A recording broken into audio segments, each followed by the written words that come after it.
really quick review of this amazing geo, which is new SEO tool that will help you to understand what are your competitors, how are you positioning yourself in terms of visibility on GPT. So whatever, if you want your website to be visible on GPT, you should check out this tool. I'm gonna guide you through. I just had demo like a week ago with these guys. They based in Germany, really lovely people. And I just have one concern, is if this looking familiar to what Ahrefs has, sorry, and I'm gonna also compare it. Okay, but we started, but I'm really fascinated. I was shocked as we did lots of AEO and search engine optimizations in the previous 6 months. I know how hard it is. I know that some statistics is not visible yet, that lots of gaps in terms of, I want to bring my website to the top. I wanted to make it visible on GPT, Perplexity, Grok, whatever.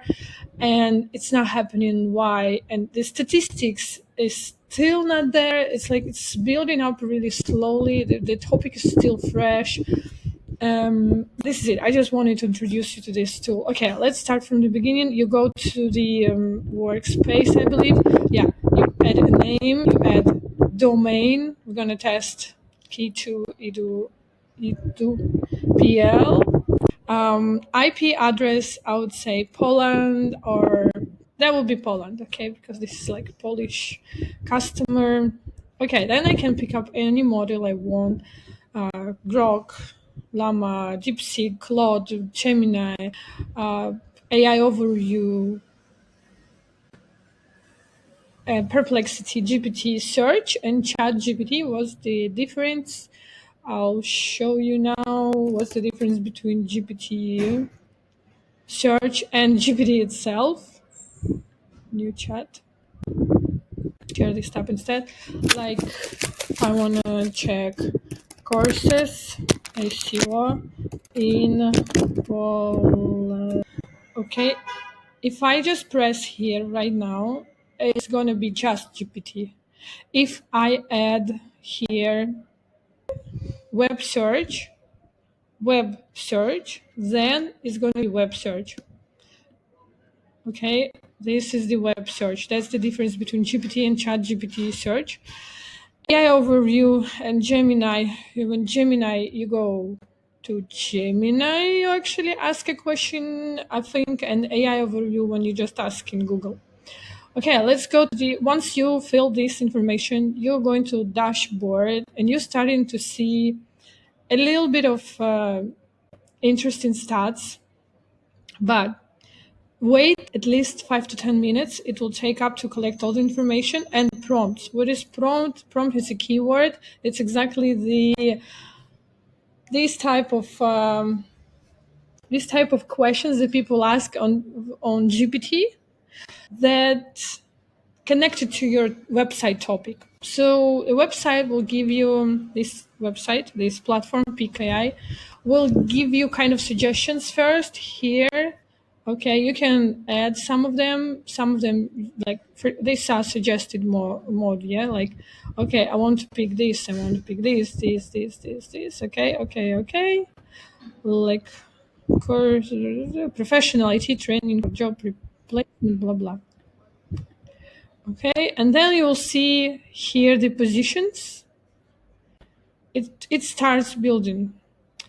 What should you do? The next step would be you go to competitors and check. Here will come up some of your competitors of the website that you're checking. Some of them are not really relatable to the topic, as I see now, but some of them are really good. Okay, once you picked up your competitors, you come into the dashboard, coming back to the dashboard, and here you see the picture. All models, for example, you want GPT, check just GPT. Then you want to check Key2 or other your competitors. We're going to check Key2. And as you see, Key2 here has no visibility. Comparing to Udemy, Coursera, Google Learning, LinkedIn Learning, Coders Lab, here you see the average sentiment score of the brand when mentioned in the last 14 days, position they have now, okay, and the position we have, no, we don't have here. Visibility, amazing, yes, that's the stats. What else you can pick up from here? Let's go to the prompts and let's start with pick up any prompt like this one, for example. And you see, okay, we check all models. Okay. And we can see that here Coursera got 5th position and 67% of visibility. Key2 got first on the first place. So if we are reaching out to the first place, that means we're going to get some more clicks. Isn't it lovely? Udemy got the first. So you see, like Key2 actually was able to take up some space here on GPT, but what exactly? On GPT? No. On Perplexity? On Perplexity, yes, perfect. Sorry, we check Perplexity, yes. In Perplexity, actually, it's number one and it's only. But Perplexity is not bringing lots of traffic, not generating lots of traffic, at least now. Okay, and AI overview. Ooh, yeah, okay, good. So this is how you can actually track your position on the website. Like I know that you have lots of tools where you can track SEO positioning, but you do not have yet any tools that helps you to see if GPT shows you. That's the tool. That's the tool. But even more, you can go to the sources. Okay, you can open the chat. You see that's the keyword, the prompt, and this is the answer. And look, sources, it shows the website. Okay. But let's get back to the competitors and let's check something else like this keyword. And we again go to all sources, we go to URLs, and we see all the sources where we are not mentioned yet. And let's check, for example, some of the sources could be articles where you can add your company. Yeah, let's check this one. Course report, the 31 best coding boot camps of 2025.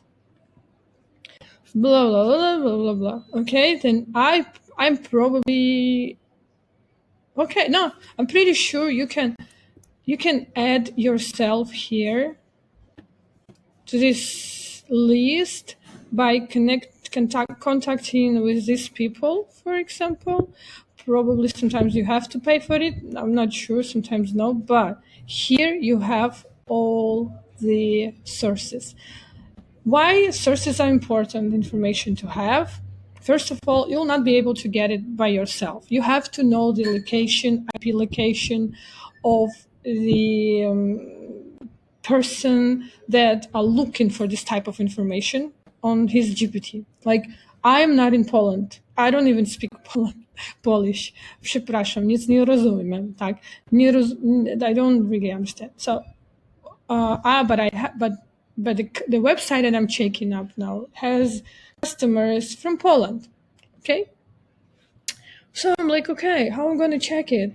And I'm gonna check it from Barcelona. I'm in Barcelona now, so it's gonna give me completely different type of information and screwed information. Not right. The first. The second, GPT remembers whether we come to the website, if it has any history, it saves any history. If we visited the website, then probably it will show up this website for us. So we will not be able to see real positions. We really need to see the positions as the first. The second, the real positions. The second, which is hidden. The second, we would really have to see where GPT, Gemini, where they getting information from, what exactly, how they understand that actually like where they take in information. So some of the companies says, well, we used to say from the beginning also, I remember that Bing, it's getting information from Bing.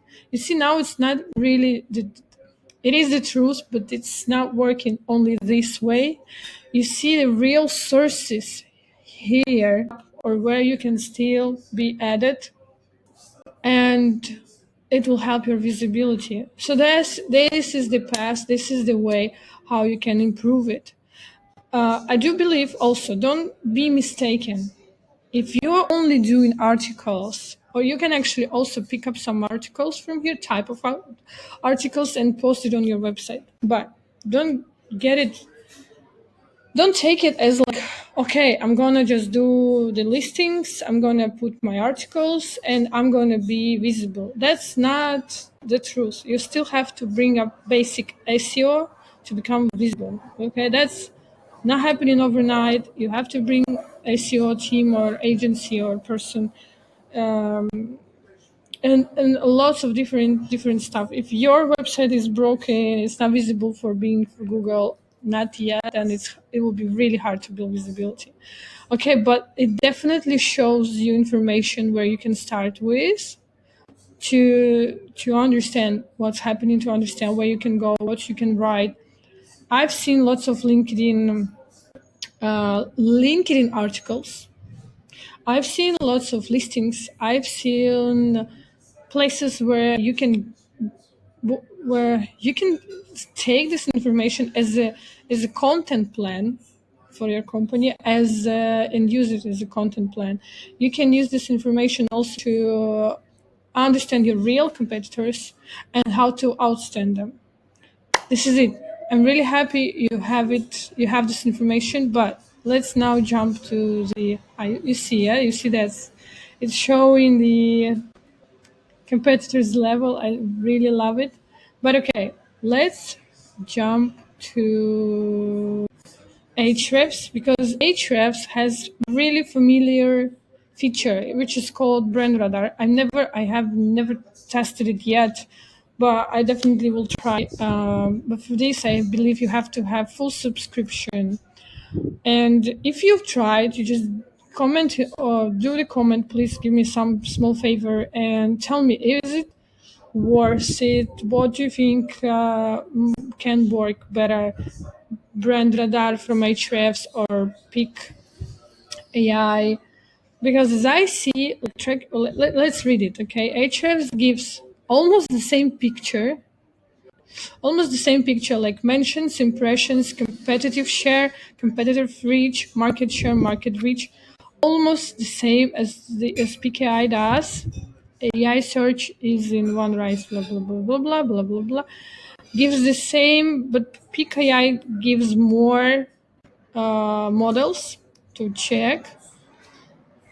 Does it show actually impressions? Impressions. That's interesting. Competitive share. Okay, competitive reach, market share, market reach. Probably impressions. It's interesting, but it doesn't give you positions.